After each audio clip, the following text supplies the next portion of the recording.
and Earth in particular. Besides, Moon's precious resources and low gravity have further endeared it to humans. India, a major spacefaring nation, has conducted a detailed exploration of the Moon through its Chandrayaan program. The country has sent 2 robotic spacecraft to orbit the Moon and to take a repeated look at its surface. Chandrayaan-1 demonstrated India's ability to reach the surface of the Moon at a place and time of its choice. And with it, India became the 4th country to reach the surface of the Moon in November 2008. Besides, Chandrayaan-1's conclusive discovery of water on the Moon in 2009 was praised as a path-breaking discovery.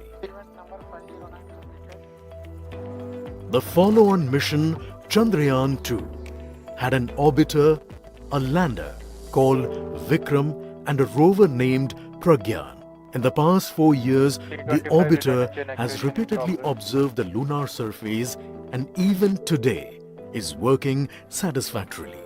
Now, 3,900 kilograms Chandrayaan-3 spacecraft is being sent to the Moon with the objective of making yet another focused attempt to slowly land on the lunar surface and to explore it with the help of a rover.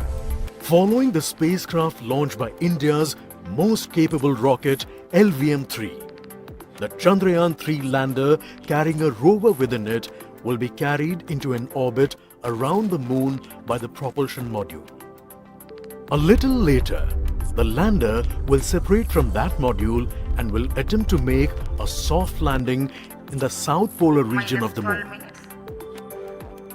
This region is of intense interest as it has many permanently shadowed craters which could contain water ice and precious minerals.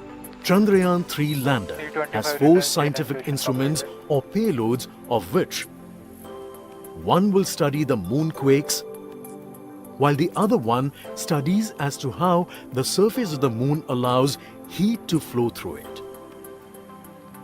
The third one will study the plasma environment near the Moon's surface. And the 4th instrument will enable scientists to measure the distance between the Earth and Moon very accurately. The 2 instruments on the rover help us study the composition of the Moon's surface using X-rays and laser respectively, while the lander and rover will be in direct contact with each other.